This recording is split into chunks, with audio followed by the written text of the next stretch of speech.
هذا القرآن يهدي للتي هي أقوم ويبشر المؤمنين الذين يعملون الصالحات أن لهم أجرا كبيرا.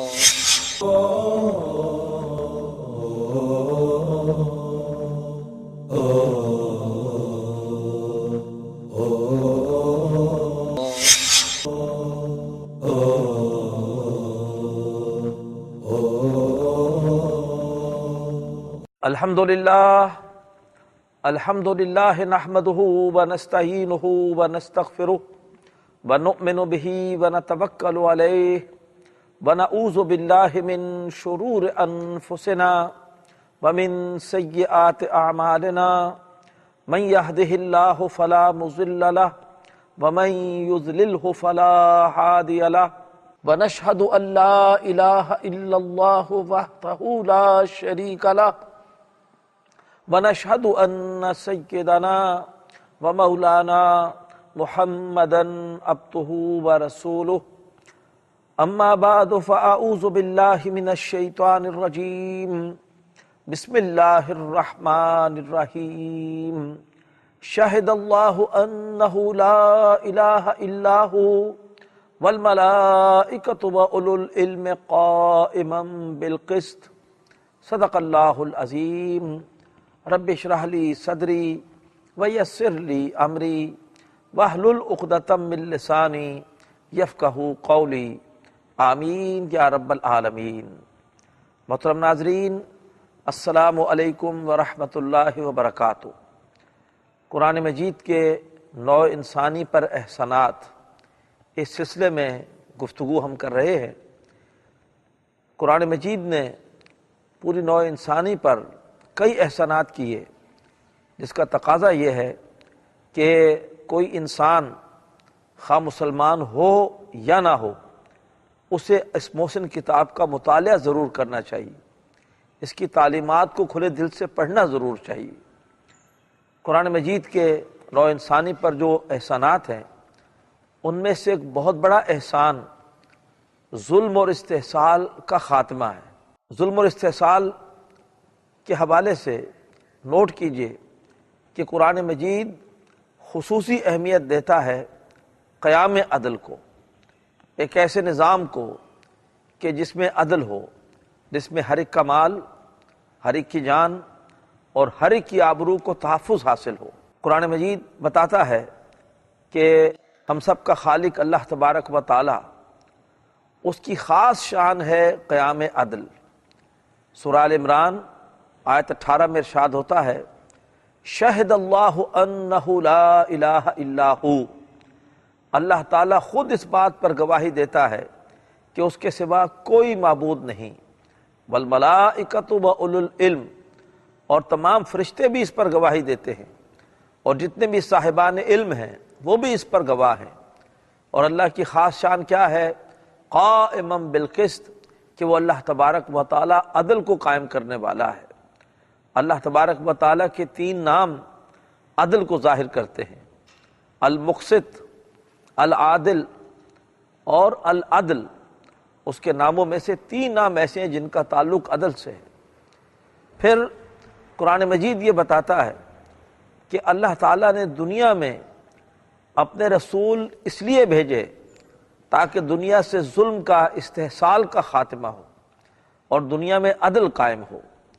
سورۃ الحدید آیت 25 میں ارشاد ہوتا ہے، لقد ارسلنا رسولنا بالبینات وانزلنا معهم الکتاب والمیزان لیقوم الناس بالقسط.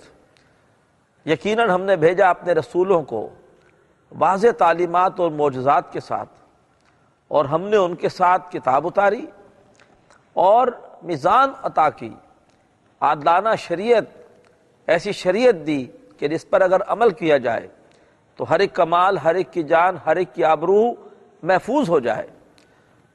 اور اللہ نے رسولوں کو معجزات کے ساتھ اور کتابوں کے ساتھ اور عادلانہ شریعت کے ساتھ کیوں بھیجا؟ لِیَقُومَ النَّاسُ بِالْقِسْطِ، تاکہ لوگ عدل کے اوپر قائم ہوں. اس شریعت کو نافذ کر کے دنیا میں عدل قائم کرے، ظلم جبر استحصال کا خاتمہ کریں۔ نبی اکرم صلی اللہ علیہ وآلہ وسلم تمام رسولوں کے سردار ہیں، سرور انبیاء ہیں علیہ السلام۔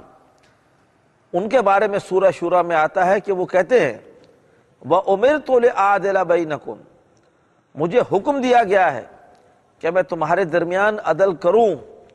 میں صرف واعظ و نصیحت کے لیے نہیں آیا، بلکہ مجھے اس لیے بھیجا گیا ہے تاکہ میں تمہارے درمیان عدل کروں۔ اور تاریخ اس بات پر گواہ ہے کہ نبی اکرم صلی اللہ علیہ وآلہ وسلم نے بڑی کٹھن جد و جہد کے بعد بالآخر دنیا میں عادلانہ نظام قائم کیا، محض 21 برس کے عرصے میں۔ اللہ کے رسول صلی اللہ علیہ وآلہ وسلم کے بارے میں آپ کے دشمن بھی تسلیم کرتے ہیں۔ ایچ جی ویلز وہ یہ کہتا ہے کہ حریت، اخوت، مساوات کے درس بہت سے لوگوں نے دیے، ہمارے پیغمبر عیسیٰ علیہ السلام نے بھی دیے، مگر یہ تسلیم کرنا پڑتا ہے کہ ان اصولوں پر مبنی نظام اگر تاریخ میں پہلی مرتبہ کسی نے قائم کیا ہے تو وہ محمد ہیں صلی اللہ علیہ وآلہ وسلم۔ تو دنیا میں عدل کا وہ نظام قائم کیا، خلافت کا وہ نظام قائم کیا کہ لوگ حیران ہیں کہ خلیفہ وہ کسی محل میں نہیں رہتا، کوئی شاندار قسم کا لباس نہیں پہنتا، کوئی اعلیٰ قسم کی سواریوں پر باہر نہیں نکلتا، سادہ گھر، سادہ لباس، سادہ غذا، واقعتاً سید القوم خادمہم، قوم کا سردار، قوم کا خادم ہونا، اس کی عملی مثال سامنے آئی۔ لوگ راتوں کو سو رہے ہیں اور خلیفہ وقت گلیوں میں گشت کر کے یہ جاننے کی کوشش کر رہے ہیں کہ لوگوں کے مسائل کیا ہیں۔ وہ کیفیت پیدا ہوئی کہ زکوٰۃ دینے والے موجود تھے لیکن رفتہ رفتہ زکوٰۃ دینے والے ختم ہو گئے۔ یہ ہے برکت قرآن مجید کی کہ دنیا میں ایسا عادلانہ نظام قائم ہوا۔ سن 1937 میں ہندوستان میں کانگریس کو وزارتیں ملی تو گاندھی جی نے اپنے وزیروں کو یہ ہدایت کی کہ تمہیں حکومت کرنے کے لیے اپنے سامنے آئیڈیل کے طور پر، نمونے کے طور پر رکھنا ہوگا ابوبکر صدیق کو اور عمر فاروق کو رضی اللہ تعالیٰ عنہ۔ لیکن یہ دونوں جو شیخین ہیں، یہ دونوں جو اس امت میں سب سے پہلے یکے بعد دیگرے خلیفہ بنے، یہ جس نظام کو لے کر چل رہے تھے وہ نظام برپا کس نے کیا تھا؟ نبی پاک صلی اللہ علیہ وسلم نے۔ اس نظام کے بارے میں ہدایات کہاں سے ملی تھی؟ قرآن اور سنت سے۔ اور اس نظام کو عادلانہ طور پر چلانے والوں کی تربیت کس نے کی تھی؟ اللہ کے رسول نے صلی اللہ علیہ وسلم۔ کس کے ذریعے سے کی تھی؟ اسی قرآن کے ذریعے سے کی تھی۔ یہ ہے نوع انسانی پر قرآن مجید کے احسانات۔ اسی طریقے پر عدل کے حوالے سے ہی آپ دیکھتے ہیں کہ قرآن مجید حکم دیتا ہے ہمیں کہ یا ایھا الذین آمنوا کونوا قوامین بالقسط شہداء للہ، اے لوگوں جو ایمان لائے ہو، کھڑے ہو جاؤ عدل کے لمبردار بن کر، اللہ کے لیے گواہ بنتے ہوئے۔ سورہ نساء آیت 135۔ یہ قرآن پاک نہیں کہتا کہ تم صرف مسجدوں کے اندر بیٹھ کر اللہ اللہ کرتے رہو۔ بلا شبہ اللہ اللہ بھی کرنی ہے، اللہ کا ذکر بھی کرنا ہے، مسجدوں کو بھی آباد رکھنا ہے، لیکن باہر نکل کر ظلم کے ساتھ پنجہ آزمائی کرنی ہے۔ رہبانیت نہیں ہے اسلام میں کہ کسی کونے کھدرے کے اندر بیٹھ کر ہم صرف اللہ اللہ کرتے رہے اور جو دنیا ہے اس کو ہم ظالموں کے، اللہ کے باغیوں کے، سرکشوں کے، دوسروں کا استحصال کرنے والوں کے حوالے کر دیں۔ نہیں، دنیا کے اندر نکل کر ان ظالموں سے پنجہ آزمائی کرنی ہے۔ اللہ تعالیٰ حکم دیتا ہے کونوا قوامین بالقسط، ہو جاؤ عدل کے لمبردار، شہداء للہ، اللہ کے لیے گواہ بنتے ہوئے۔ یہی بات آتی ہے پھر سورہ مائدہ آیت نمبر 8 میں ایک لفظی فرق کے ساتھ۔ اللہ تبارک و تعالیٰ ارشاد فرماتے ہیں یا ایھا الذین آمنوا کونوا قوامین للہ شہداء بالقسط، اے لوگوں جو ایمان لائے ہو، کھڑے ہو جاؤ اللہ کے لیے، اللہ والے بن جاؤ، اللہ کے لیے کھڑے ہو جاؤ عدل کے گواہ بن کر۔ تو آپ دیکھ رہے ہیں کہ کس طریقے پر قرآن مجید نے عدل کے قیام کو اہمیت دی ہے۔ عیسائیت میں تعلیم یک طرفہ ہے، وہاں تو یہ ہے کہ اگر کوئی تمہارے ایک گال پر تھپڑ مارے تو دوسرا گال بھی اس کے سامنے پیش کر دو۔ تو اگر ہمیشہ یہی طریقہ کار رہے، یہی روش رہے، تو پھر ظالم وہ تھپڑ ہی مارتے رہیں گے اور مظلوم تھپڑ کھاتے رہیں گے۔ قرآن کی تعلیم کیا ہے؟ قرآن مجید بھی کہتا ہے کہ ہاں، ابتدا میں ظالموں کے دلوں کو نرم کرنے کے لیے ان کی برائی کا جواب اچھائی سے دو، ادفع باللتی ہے یہ احسن، برائی کا جواب اچھائی سے دو، فَإِذَا الَّذِي بَيْنَكَ وَبَيْنَهُ عَدَاوَةٌ كَأَنَّهُ وَلِيٌّ حَمِيمٌ، تو وہ شخص کے جس کے اور تمہارے درمیان دشمنی ہے وہ تمہارا گرم جوش دوست بن جائے گا۔ اور پورے مکی دور میں قرآن کی اس تعلیمات پر عمل ہوا، سلام اس پر کہ جس نے گالیاں سن کر دعائیں دیں۔ اللہ کے رسول صلی اللہ علیہ وسلم اور صحابہ اکرام برائیوں کا جواب اچھائی سے دیتے رہے، لیکن ابو جہل جیسے لوگ ایسے تھے ظالم کہ جو اس اعلیٰ اخلاق کے رویے سے انہوں نے اصلاح قبول نہیں کی، اپنی اصلاح پر آمادہ نہیں ہوئے، تو کیا اب ایسے ظالموں کو پھر چھوڑ دیا جائے اور وہ زمین میں فساد مچاتے رہے؟ نہیں، پھر اللہ تعالی نے اگلی ہدایت بھی دی۔ اللہ نے فرمایا سورہ شورى میں وَجَزَاءُ سَيِّئَةٍ سَيِّئَةٌ مِثْلُهَا، برائی کا بدلہ بالکل ویسی برائی ہے، تم نے بہت برداشت کیا، لیکن یہ ظالم تمہارے واضح نصیحت سے، تمہارے اخلاق سے، برائی کا جواب اچھائی سے دینے سے یہ پھر بھی اصلاح پر آمادہ نہیں ہوئے، لہٰذا اب زمین کے سینے کو اس ظلم سے پاک کرو۔ برائی کا بدلہ بالکل ویسی ہی برائی ہے، بلکہ سورہ شورى میں جہاں یہ آیت آئی ہے، آیت نمبر 40، وہاں آگے الفاظ کیا ہیں؟ وَلَمَنِ انتصر بعد ظلمہ فَأُولَئِكَ مَا عَلَيْهِم مِّن سَبِيلٍ، آیت نمبر 41، کہ جو شخص بھی ظلم کے بعد بدلہ لیتا ہے ایسے لوگوں پر کوئی الزام نہیں ہے۔ الزام کس پر ہے؟ انما السبیل علی الذین یظلمون الناس، بے شک الزام تو ان لوگوں پر ہے کہ جو لوگوں پر ظلم کرتے ہیں، وَيَبْغُونَ فِي الْأَرْضِ بِغَيْرِ الْحَقِّ، اور زمین میں ناحق سرکشی کرتے ہیں، دوسروں کا مال ہڑپ کر جاتے ہیں، ذخیرہ اندوزی کر کے اور قیمتیں بڑھا دیتے ہیں، مصنوعی قلت پیدا کر کے چیزوں کی قیمتیں بڑھا دیتے ہیں، ملاوٹ کر کے لوگوں کو نقصان پہنچاتے ہیں، بینکوں سے قرضے لے کر ہڑپ کر جاتے ہیں، اور بوجھ سارا عوام کے اوپر آتا ہے، حکومت کے وسائل کے اوپر قبضہ کر کے خود عیاشی کرتے ہیں، اور عوام بیچارے وہ مہنگائی کے بوجھ تلے دبتے چلے جاتے ہیں۔ تو جو دوسروں کی جائیدادوں پر قبضہ کریں، دوسروں کے پلاٹوں پر قبضہ کریں، جو حقداروں کو ان کا حق نہ دیں، جو وراثت کا پورا مال ہڑپ کر جائیں، جو اس قسم کے لٹیرے ہیں، جو زمین میں اس طرح کی سرکشی کرتے ہیں، اصل الزام تو ان پر ہے۔ انما السبیل علی الذین یظلمون الناس ویبغون فی الارض بغیر الحق، اصل الزام تو ان پر ہے جو لوگوں پر ظلم کرتے ہیں اور زمین میں ناحق سرکشی کرتے ہیں۔ اولئک لہم عذاب علیم، ایسے بدبختوں کے لیے دردناک عذاب ہے۔ وَلَمَنْ صَبَرَ وَغَفَرَ، البتہ چونکہ یہ سورت مکی ہے اور ابھی مکی دور میں مسلمانوں کو بدلہ لینے کی اجازت نہیں تھی، بدلہ لینے کی اجازت اللہ نے دی، اور اس حکم پر جو حکم یہاں پر آیا کہ برائی کا بدلہ ویسی برائی ہے، اس کی اجازت مدنی دور میں آئی، سورت یہ مکی ہے، لہذا یہاں فرمایا وَلَمَنْ صَبَرَ وَغَفَرَ إِنَّ ذَلِكَ لَمِنْ عَزْمِ الْأُمُورِ، کہ جو کو صبر کرے گا اور درگزر کرے گا تو بے شک یہ بڑے ہمت کے کاموں میں سے ہے۔ تو یہ ہے قرآن مجید کی تعلیم کہ ٹھیک ہے پہلے سمجھاؤ اور اس کی برائی کا جواب اچھائی سے دو، لیکن اگر وہ ظلم سے باز نہ آئے تو اس کے بعد پھر اس سے بدلہ لینا ہے۔ قرآن مجید میں اسی لیے اللہ تبارک و تعالیٰ نے فرمایا، سورہ حدید کی آیت 25 کا بھی حوالہ دیا گیا تھا کہ رسولوں کو اللہ نے بھیجا ہے واضح تعلیمات کے ساتھ اور معجزات کے ساتھ، انہیں کتاب اور عادلانہ شریعت دی ہے، کیوں؟ تاکہ لوگ عدل پر قائم ہو۔ اس آیت کے اگلے الفاظ کیا ہیں؟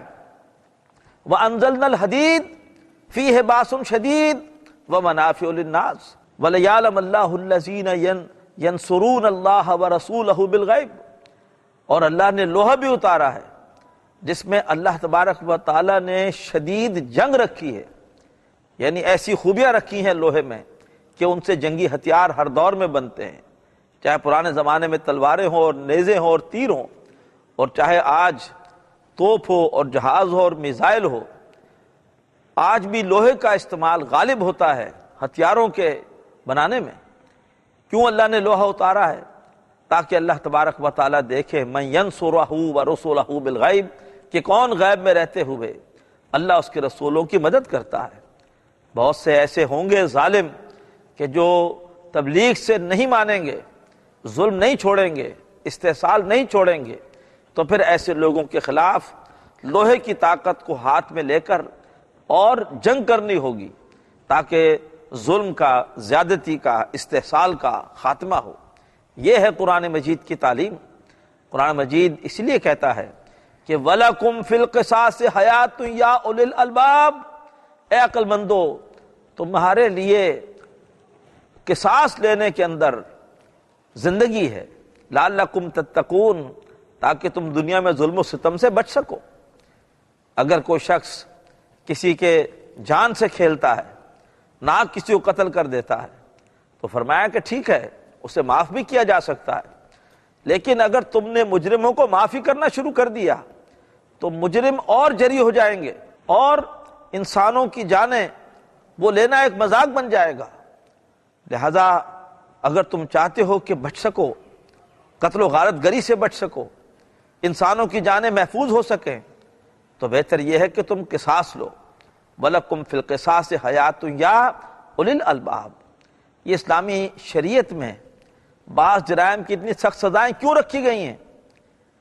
مقصد ان کا یہی ہے کہ تاکہ لوگوں کا مال، لوگوں کی جان اور لوگوں کی آبرو کی حفاظت کی جا سکے۔ اگر کسی نے کسی کا مال چوری کیا ہے اور اس پہ جرم ثابت ہو جائے تو قرآن کہتا ہے کہ اس کے ہاتھ کاٹو، وَالسَّارِقُ وَالسَّارِقَةُ فَاقْطَعُوا أَيْدِيَهُمَا، اس کا ہاتھ کٹے تاکہ وہ زندگی بھر کے لیے ایک عبرت کا نشان بن جائے، اپنے ٹوٹے ہاتھ کے ساتھ جس محفل میں جائے ایک ذلت کی علامت ہو، اور پھر دوسرا کبھی بھی یہ حرکت نہ کرے اور کسی کے مال کو نہ لوٹے۔ اسی طریقے پر اگر کھلم کھلا ایک مرد اور عورت زنا کریں اور معاشرے کو گندگی کا ایک سنڈاس بنانے کی کوشش کریں، تو قرآن پاک سورہ نور آیت نمبر 2 میں کہتا ہے کہ دونوں کو 100 کوڑے مارو، اور کوڑے بھی مارو سب کے سامنے، وَلْيَشْهَدْ عَذَابَهُمَا طَائِفَةٌ مِّنَ الْمُؤْمِنِينَ، تاکہ ان مجرموں کو اپنے جرم کی سزا ملے، سب کے سامنے کوڑے لگیں تو وہ ذلیل بھی ہو، رسوا بھی ہو، آئندہ کسی کو منہ دکھانے کے قابل نہ رہیں، اور جو لوگ اس سزا کو دیکھیں وہ بھی ڈر جائیں، اور تاکہ معاشرے میں گندگی نہ پھیلے اور لوگوں کی عزت اور عصمتیں محفوظ ہو جائیں۔ تو یہ قرآن مجید کی تعلیمات ہیں کہ اگر ان کو نافذ کر دیا جائے تو معاشرے سے جرائم ختم ہو جائے، معاشرے میں عدل آ جائے۔ کچھ عرصے پہلے لندن میں جو ہے وہ ایک بشپ نے یہ الفاظ کہے تھے کہ اگر ہم چاہتے ہیں کہ معاشروں سے جرائم ختم ہوں تو ہمیں چاہیے کہ ہم قرآن کی سزاؤں کو نافذ کر دیں۔ کون کہہ رہا ہے؟ ایک بہت بڑا مذہبی پیشوا کہہ رہا ہے، اور وہ یہ گو کہ اس پر بعد میں ان کے دوسرے لوگوں نے بہت شور شرابہ کیا، لیکن اس نے حق بات کہہ دی۔ اس نے کہا کہ اگر چاہتے ہو کہ جرائم ختم ہو تو ہمیں قرآن کی سزائیں نافذ کرنی چاہیے، اور بلا شبہ جن معاشروں میں قرآن مجید کی یہ سزائیں نافذ کی گئیں، جن پر جرم ثابت ہوا انہیں یہ سزائیں دی گئیں، ان معاشروں سے جرائم کی بے کنی ہو گئی، ان معاشروں سے جرائم ختم ہو گئے، اور لوگوں کے مال، لوگوں کی جانیں اور لوگوں کی آبروئیں وہ محفوظ ہو گئیں۔ اسی طریقے پر آپ قرآن مجید میں دیکھیں گے کہ قرآن مجید جو مظلوم طبقات ہیں ان کے حقوق کی پاسداری کی خاص نصیحت کرتا ہے۔ عورتیں ہیں، اسی طریقے پر یتیم ہیں، آپ دیکھیں گے کہ بار بار ان کے حقوق کا ذکر قرآن مجید میں آتا ہے۔ وَآتُوا النِّسَاءَ صَدُقَاتِهِنَّ نِحْلًا، دیکھو عورتوں کو ان کے مہر خوشی خوشی دے دیا کرو، ان کا حق نہ مارا کرو۔ وَعَاشِرُوهُنَّ بِالْمَعْرُوفِ، عورتوں کے ساتھ بھلے طریقے پر گزران کیا کرو۔ ایک پوری سورت کا نام ہے سورۃ النساء، یعنی وہ سورت کہ کہ جس کا نام ہے عورتیں، اس صورت میں اللہ تبارک و تعالیٰ نے خواتین کے ساتھ جو بھی ظلم و ستم ہوتے ہیں ان کے حوالے سے رہنمائی دی ہے کہ تم یہ ظلم و ستم نہ کرو۔ اسی طریقے پر اسی سورۃ النساء میں آپ دیکھیں گے کہ جو معاشرے کا مظلوم طبقہ ہے یتیموں کا، اس کے بارے میں بھی ہدایات آتی ہیں کہ یتیموں کے مال کو ہڑپ نہ کرو۔ یہاں تک فرمایا کہ ان الذین یاکلون اموال الیتامی ظلما انما یاکلون فی بطونہم نارا، بے شک وہ لوگ جو یتیموں کا مال ناحق کھاتے ہیں وہ در حقیقت اپنے پیٹوں میں آگ بھرتے ہیں۔ یہ آگ اپنے پیٹ میں بھرنا ہے اگر یتیم کا مال نہ کھایا جا رہا ہے۔ اسی طریقے پر قرآن مجید میں یہ الفاظ بھی آئے ہیں کہ وَلَا تَقْرَبُوا مَالَ الْيَتِيمِ إِلَّا بِالَّتِي هِيَ أَحْسَنُ، یتیم کے مال کے قریب بھی نہ جاؤ مگر اس طریقے پر کہ جو بہت ہی عمدہ ہے۔ تو آپ جتنے بھی قرآن مجید کی تعلیمات آپ دیکھیں گے آپ کو اس سے محسوس ہوگا کہ ان کا مقصد وہ ہے کہ ہر ایک کا مال، ہر ایک کی جان، ہر ایک کی آبرو محفوظ رہے۔ تو یہ قرآن مجید کا وہ احسان ہے، اور اللہ کے رسول صلی اللہ علیہ وآلہ وسلم نے قرآن مجید کی ان تعلیمات پر ایک عمل کا نمونہ دنیا میں قائم کر کے دکھایا۔ گو کہ اس سے پہلے بھی انبیاء آتے رہے اور انہوں نے بھی آ کر کوشش کی کہ دنیا میں ظلم، استحصال، جبر، زیادتی اس کا خاتمہ ہو، لیکن ان رسولوں کی قوموں نے ان کا ساتھ نہیں دیا، لہٰذا دنیا میں عادلانہ نظام قائم نہ ہو سکا۔ اگر حضرت محمد صلی اللہ علیہ وسلم کے ہاتھوں بھی دنیا میں عادلانہ نظام قائم نہ ہوتا تو پھر کہا جا سکتا تھا کہ اللہ تبارک و تعالیٰ نے جو نظام دیا ہے وہ ناقابل عمل ہے، اس نظام پر عمل درآمد نہیں ہو سکتا۔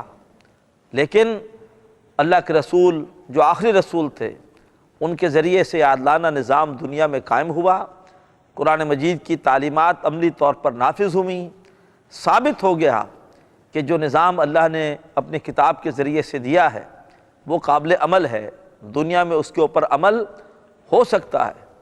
اور آج بھی پوری دنیا میں تسلیم کیا جاتا ہے کہ اگر دنیا میں کبھی کوئی عادلانہ نظام آیا ہے، دنیا میں اگر واقعتاً کوئی ایسا دور آیا ہے کہ جس میں ہر ایک کا مال، ہر ایک کی جان، ہر ایک کی آبرو محفوظ ہو، تو وہ خلافت راشدہ کا دور ہے۔ یہ ساری کی ساری برکات کس کی ہیں؟ یہ ساری کی ساری برکات اس قرآن مجید کی ہیں۔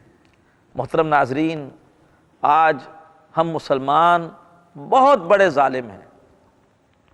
ہمارے پاس یہ عادلانہ نظام اور اس عادلانہ نظام کی پوری تفاصیل موجود ہیں، لیکن خود سوچئے، نہ ہم اپنے معاشروں میں اس نظام کو قائم کر رہے ہیں اور نہ ہی اس نظام کی کوئی اچھی مثال پیش کر کے لوگوں کو رہنمائی دکھا رہے ہیں۔ آج نوع انسانی ظلم کی چکی میں پس رہی ہے۔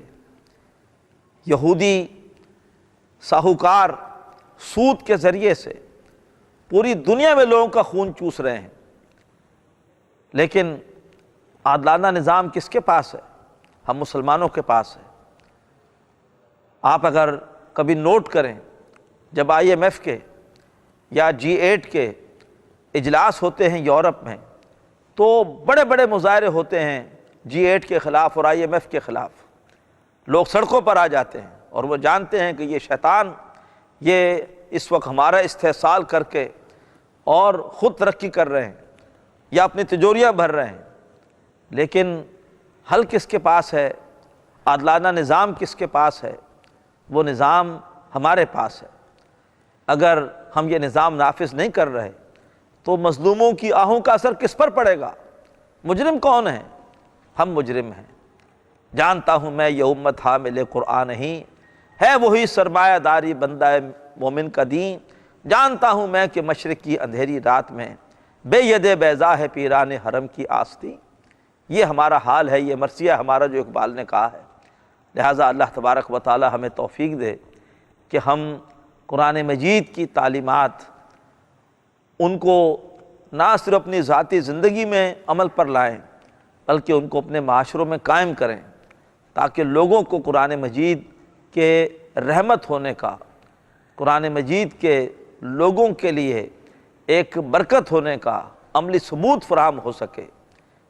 معاشرے میں عادلانہ نظام کا قیام، اس کا حکم اللہ نے ہمیں دیا ہے، اور یہ نظام قائم کرنا ہمارے اوپر ایک قرض ہے۔ اگر ہم یہ نہیں کرتے اللہ تعالیٰ کے ہاں جا کر ہماری پکڑ سخت ہونے کا اندیشہ ہے۔ اللہ تعالیٰ ہمیں دنیا میں قیام عدل کے لیے مال اور جان لگانے کی توفیق عطا فرمائے۔ اقول قولی ھذا واستغفر اللہ لی ولکم ولسائر المسلمین والمسلمات۔